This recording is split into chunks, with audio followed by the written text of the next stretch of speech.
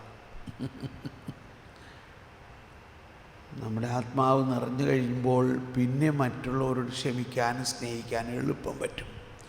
ഇനി നമ്മുടെ മനസ്സിലൊന്ന് ചിന്തിച്ച്, ആരോടാണ് നമുക്ക് സ്നേഹിക്കാൻ പറ്റാത്തത്? ആരെയാണ് നമുക്ക് സ്നേഹിക്കാൻ പറ്റാത്തത്?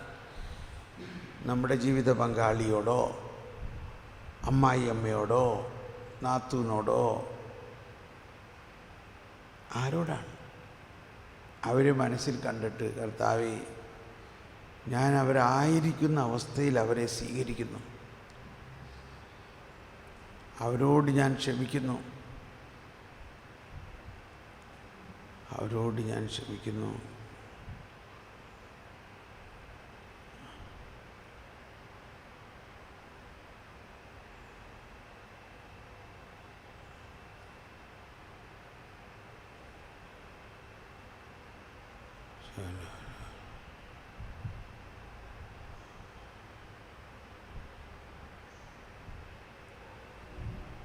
അവരെ അങ്ങ് സ്നേഹിക്കുക.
കർത്താവേ, ക്ഷമിക്കുന്നു.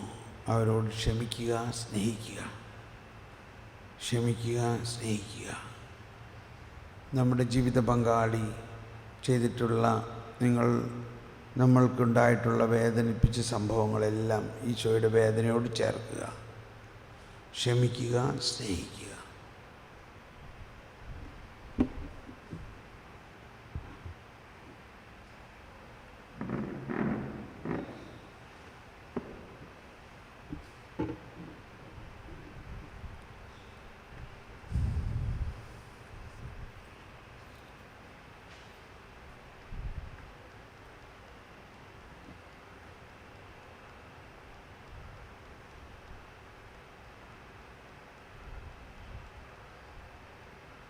സ്നേഹം എല്ലാം ക്ഷമിക്കുന്നു. സ്നേഹം എല്ലാത്തിനെയും അതിജീവിക്കുന്നു. സ്നേഹം അസൂയപ്പെടുന്നില്ല. സ്നേഹം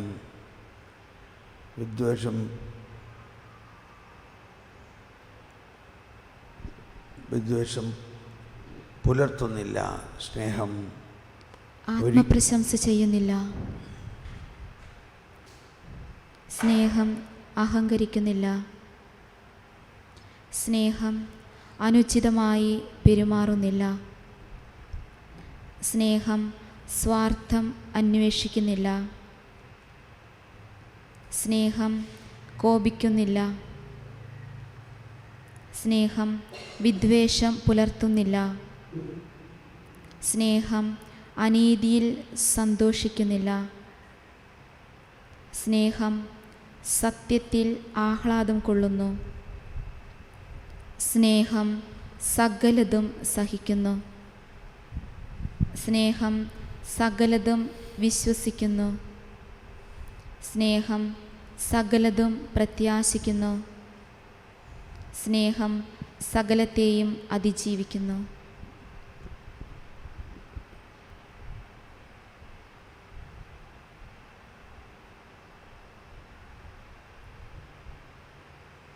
ഒന്ന് സ്തുതിച്ച് പ്രാർത്ഥിച്ചുകൊണ്ട് നമ്മളോട് വിഷമം വിചാരിക്കുന്നവരെല്ലാം ഒന്ന് സ്നേഹിച്ച്, നമ്മളെ വേദനിപ്പിച്ചവരോടും നമ്മളെ അവഹേളിച്ചവരോടും നമ്മളെ കുറ്റം പറഞ്ഞവരെ എല്ലാവരും ഒന്ന് സ്നേഹിച്ച് hallelujah hallelujah hallelujah.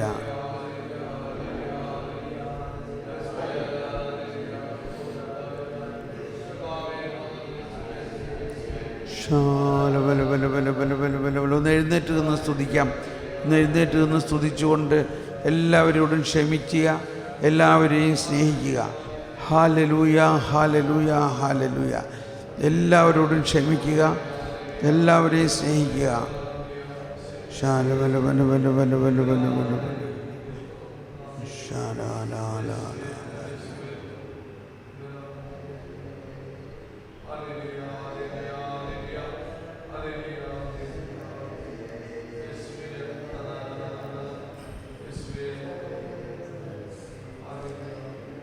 Thank you, Jesus. Thank you, Lord.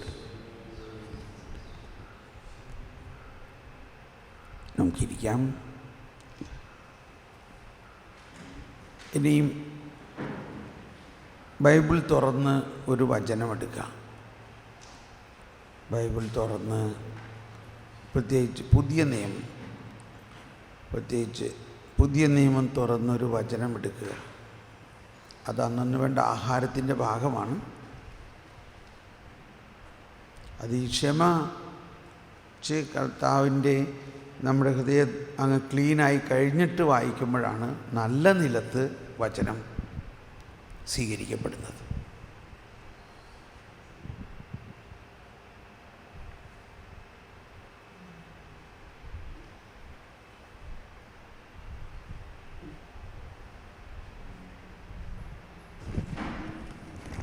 പുതിയ നിയമം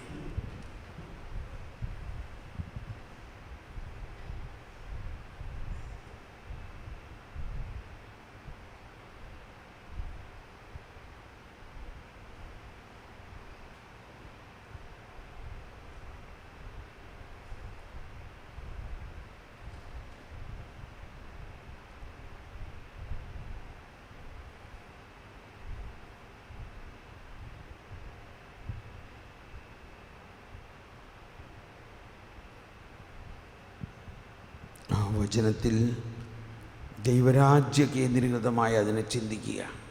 ഭൗതികത്തിൻ്റെ മാനദണ്ഡത്തിലല്ല, ദൈവരാജ്യ കേന്ദ്രീകൃതമായ ആ വചനത്തെ ദൈവം സ്നേഹമാണ്, കരുണയാണ്, നീതിയാണ്. ദൈവം ആരെയും ശിക്ഷിക്കുന്നവനല്ല, മറിച്ച് രക്ഷിക്കാനാണ് വന്നതെന്നും ദൈവത്തിൻ്റെ സ്നേഹം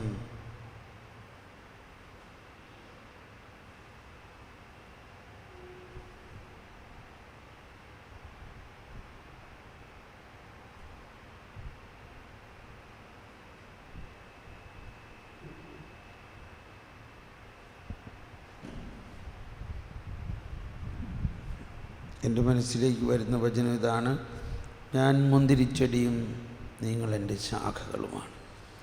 ആരെന്നിൽ നിൽക്കുകയും ഞാൻ അവനിൽ നിൽക്കുകയും ചെയ്യുന്നുവോ അവൻ ധാരാളം ഫലം പുറപ്പെടുവിക്കും. എൻ്റെ വചനം ആരിൽ നിലനിൽക്കുന്നുവോ അവൻ എന്ത് ചോദിച്ചാലും ലഭിക്കും.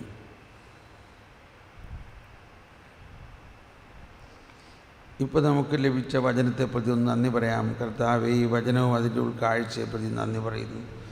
ഈ വചനം എൻ്റെ ജീവിതത്തിൽ നിറവേറുന്നതിന് പരിശുദ്ധാത്മാവെ എന്നെ സഹായിക്കണേ. ഈ വചനം എൻ്റെ ജീവിതത്തിൽ നിറവേറുന്നതിന് പരിശുദ്ധാത്മാവെ സഹായിക്കണേ.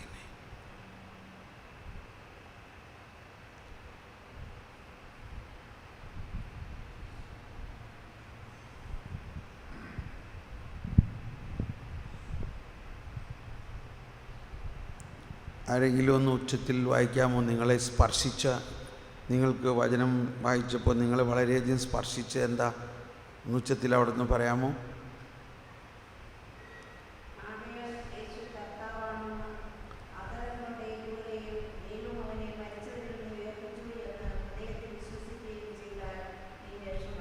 Price the Lord. യേശു കർത്താവാണെന്ന് അധരം കൊണ്ട് ഏറ്റുപറയുകയും ഹൃദയത്തിൽ വിശ്വസിക്കുകയും ചെയ്താൽ നീ രക്ഷ പ്രാപിക്കും. ഇത് മനസ്സിലാക്കേണ്ടത് 10 കൽപ്പന അനുഷ്ഠിച്ചുകൊണ്ടല്ല രക്ഷ പ്രാപിക്കണേ. അത് റോമർ 9 അല്ലേ? റോമർ 10 കണ്ടോ? 10:9. റോമർ 10:9. അപ്പോൾ ആ റോമർ 10:1 മുതൽ ഒന്ന് വായിച്ചു നോക്കി. 10-ാം അധ്യായത്തിൽ 1 മുതൽ പറയുന്നത്, സഹോദരങ്ങളെ, വായിച്ചേ.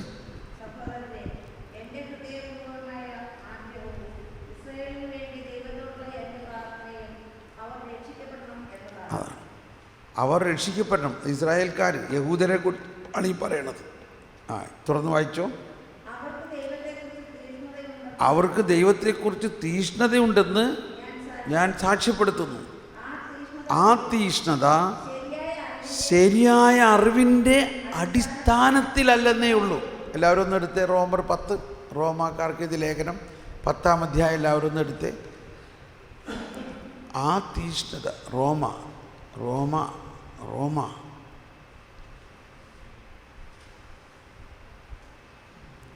10 പൊറോട്ട്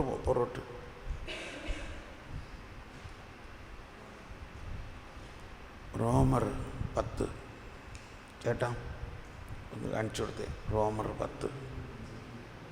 റോമർ ഇങ്ങനെ അവസ്ഥ. റോമർ 10:2 പറയണ എന്താണ്? അവർക്ക് തീഷ്ണതയുണ്ടെന്ന് ഞാൻ സാക്ഷ്യപ്പെടുത്തുന്നു.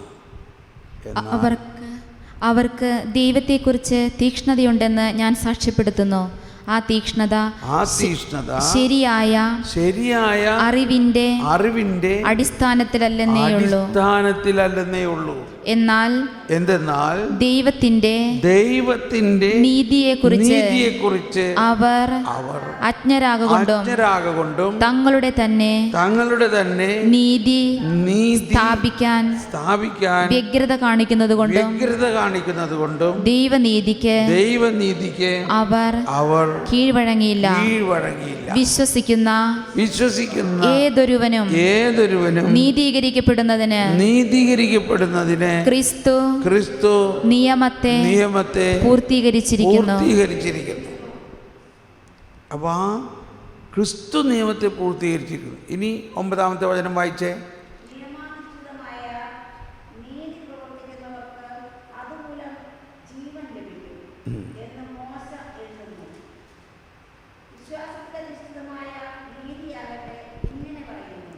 ഒന്ന് വായിച്ചേ സിസ്റ്റർ, വായിച്ചേ. ആകയാൽ 5 തൊട്ടാണോ ഇപ്പോൾ വായിച്ചത്? 5 തൊട്ടാ?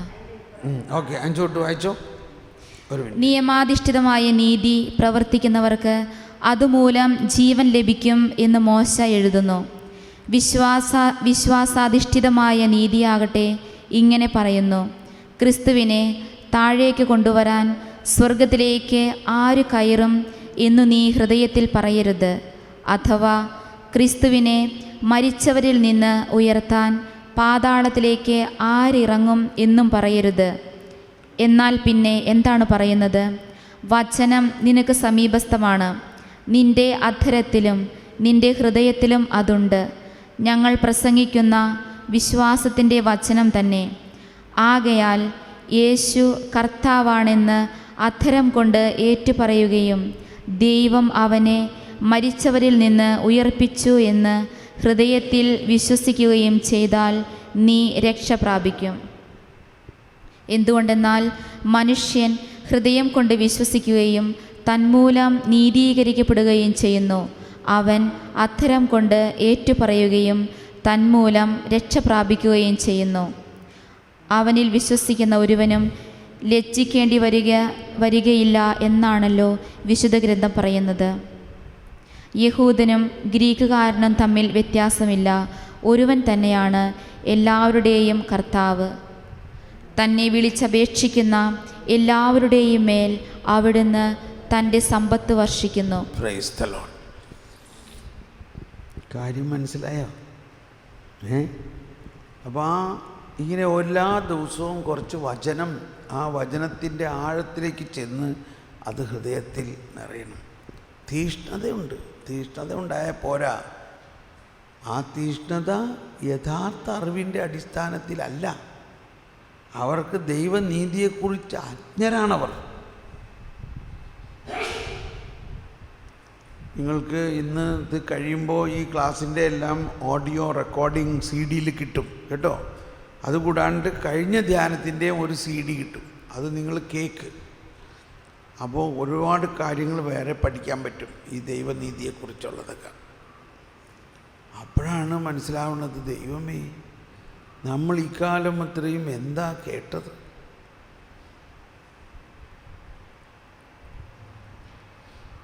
ദൈവം നീതിയാണ് എന്ന് പറഞ്ഞാൽ സാധാരണഗതിയിൽ നമ്മൾ ചിന്തിക്കണത് തെറ്റ് ചെയ്തവന് ശിക്ഷ കിട്ടും, അതല്ലേ നീതി. നമ്മൾ നീതിന്യായ കോടതി എന്ന് പറഞ്ഞാൽ എന്താ? തെറ്റ് ചെയ്യുന്ന ആളുകളെ ശിക്ഷിക്കുന്ന സ്ഥലം. എന്നാൽ ദൈവനീതി എന്ന് പറയുന്നത് അതല്ലേ അല്ല.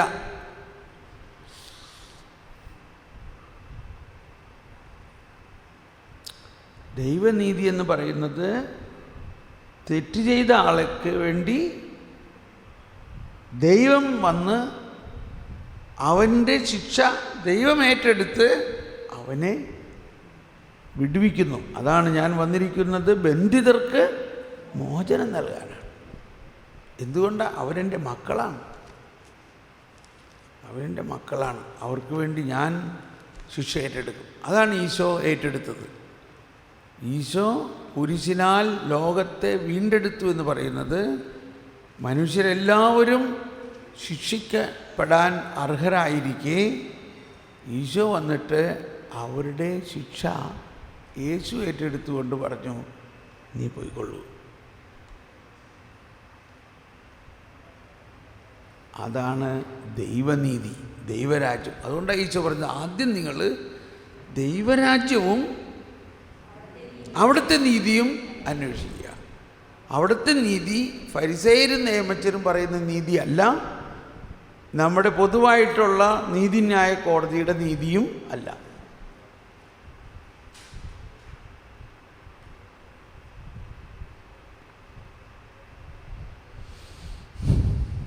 അപ്പം നമുക്ക് സംശയം, അപ്പോൾ ഈ പാപികളെയൊക്കെ ശിക്ഷിക്കില്ല എന്ന് പറഞ്ഞാൽ പിന്നെ അവർ കൂടുതൽ പാപം ചെയ്യൂലേ? ഇത് പാപം ചെയ്യാനുള്ള ലൈസൻസ് ആവൂലേ? അതുകൊണ്ടാണ് ഈശോ ആദ്യമേ തന്നെ പറഞ്ഞത്, ഞാൻ വന്നിരിക്കുന്നത് നിയമത്തെയോ പ്രവാചകന്മാരെയോ അസാധുവാക്കാനാണ് ഞാൻ വന്നതെന്ന് നിങ്ങൾ വിചാരിക്കരുത്. അസാധുവാക്കാനല്ല, പൂർത്തിയാക്കാനാണ് ഞാൻ വന്നത്. അപ്പം ഇങ്ങനെ വിശ്വസിച്ചാൽ മാത്രമേ ഒരുവൻ ദൈവസ്നേഹം അനുഭവിക്കാൻ പറ്റുള്ളൂ, ദൈവത്തിൻ്റെ കരുണ അനുഭവിക്കാൻ പറ്റുള്ളൂ. അവൻ എളുപ്പം സ്വർഗരാജ്യത്തിൽ ചെല്ലും. ഈ ഉൾക്കാഴ്ച കൊണ്ടുകൊണ്ട് വേണം നമ്മൾ മധ്യസ്ഥം വഹിക്കാൻ.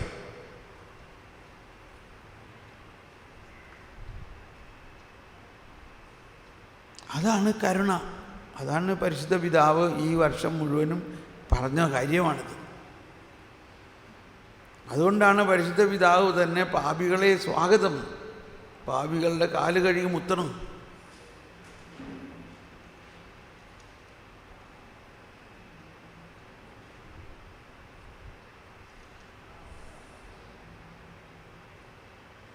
അതാണ് ദൈവനീതി.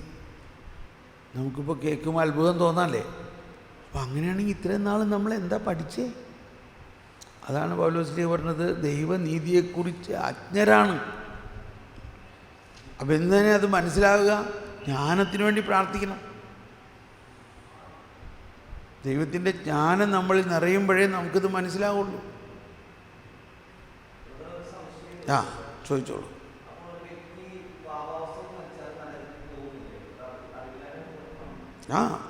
നരകത്തിൽ പോവും. പക്ഷേ ഒരു വ്യക്തി പാപാവസ്ഥയിൽ മരിച്ചാൽ നരകത്തിൽ പോകും എന്ന് പറയുമ്പോൾ മനസ്സിലാക്കേണ്ട ഒരു കാര്യമുണ്ട്. കുറേ കാര്യങ്ങൾ അതിൻ്റെ ഇടയ്ക്ക് സംഭവിച്ചിട്ടുണ്ട്. കർത്താവ് ഈശോ എന്ത് ചെയ്തു? പാപികൾക്ക് വേണ്ടി മരിച്ചോ? അയാളുടെ പാപം യേശുക്രിസ്തു ഏറ്റെടുത്തിട്ടുണ്ടോ? അപ്പോൾ അതുകൊണ്ട് അയാൾക്ക് എന്താ ബെനിഫിറ്റ് കിട്ടുമോ? കിട്ടുമോ ഇല്ലയോ എന്ന് നിങ്ങൾ വിശ്വസിക്കണം.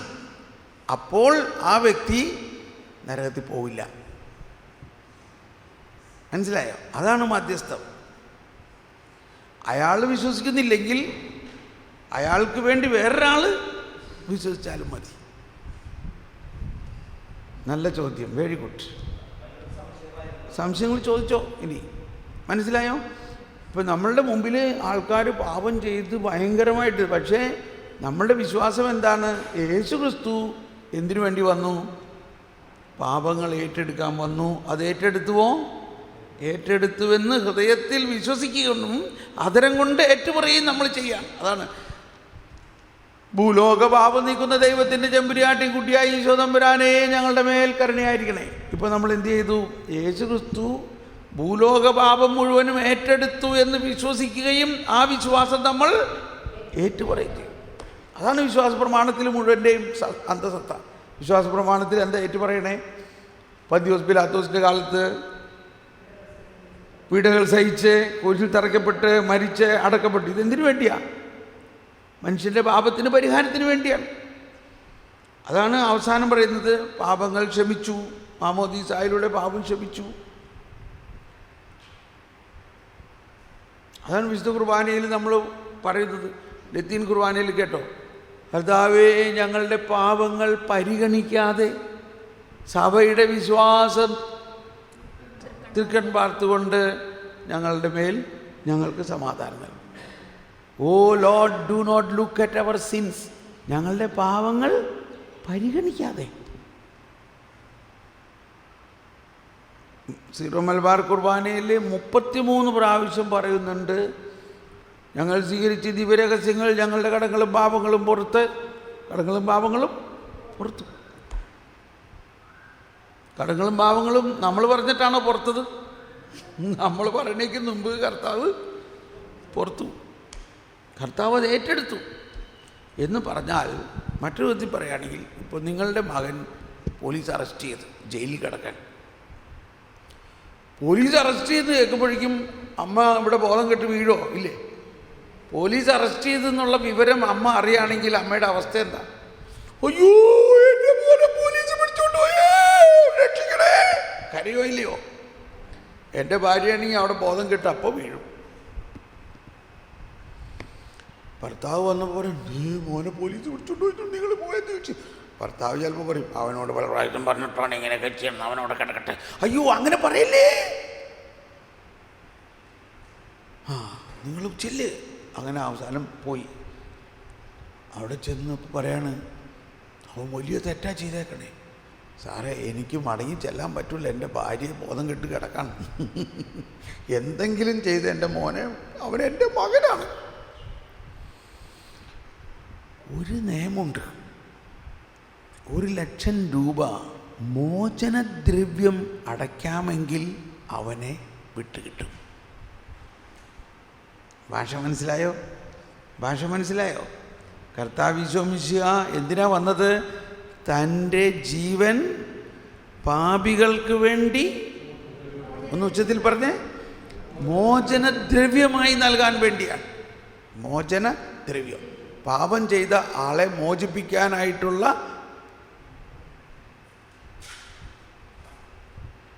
അപ്പോൾ അപ്പൻ വീട്ടിൽ വന്നിട്ട് പറഞ്ഞു, ഇത് കണ്ടോ, 1,00,000 രൂപ മോചനദ്രവ്യം കൊടുക്കുകയാണ് അവനെ വിട്ടുകിട്ടുക. എൻ്റെ അടുത്ത് കാശൊന്നുമില്ല. അപ്പം അമ്മ പറയണേ, എൻ്റെ താലിമാലയും വളയും എല്ലാം കൊണ്ടുപോയി വിറ്റ് എന്നാലെങ്കിലും എൻ്റെ മോനെ രക്ഷിക്കണം. പറയോ ഇല്ലയോ?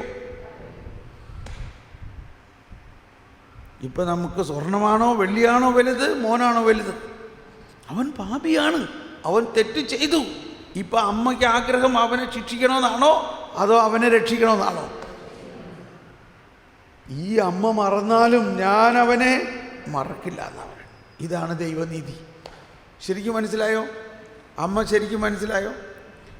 അപ്പന് മുഴുവൻ മനസ്സിലായില്ലെങ്കിലും അപ്പന്മാർ പറയും, അവൻ കുറച്ച് ദിവസം അവിടെ നിന്ന് കിടക്കട്ടെ. ഇതാണ് ആ കർക്കശ സ്വഭാവം എന്ന് പറയുന്നത്. ദൈവം അപ്പൻ മാത്രമല്ല, അമ്മയും കൂടിയാണ്. അമ്മയേക്കാൾ വലിയ സ്നേഹമാണ്. നമുക്ക് കണ്ണടച്ചൊന്ന് സ്തുതിക്കാം. കർത്താവേ, നന്ദി കർത്താവേ. പരിശുദ്ധാത്മാവേ, ദൈവത്തിൻ്റെ നീതിയെക്കുറിച്ചും, അതാണ് ദൈവരാജ്യവും അവിടുത്തെ നീതിയും. കർത്താവേ, ഈ ദൈവനീതി ഹൃദയത്തിൽ സ്വീകരിച്ചുകൊണ്ട് അതിൽ വിശ്വസിച്ചുകൊണ്ട് മധ്യസ്ഥം വഹിക്കാനും കരുണയ്ക്ക് വേണ്ടി പ്രാർത്ഥിക്കാനും അങ്ങനെ അനേകർ ബന്ധനത്തിൽ കഴിയുന്നവരെ മോചിപ്പിക്കാനും ഞങ്ങൾക്ക് അങ്ങ് അവസരം തരണമേ. Price the Lord. നമുക്ക് ബ്രേക്ക്ഫാസ്റ്റ് കഴിക്കാൻ പോവാം.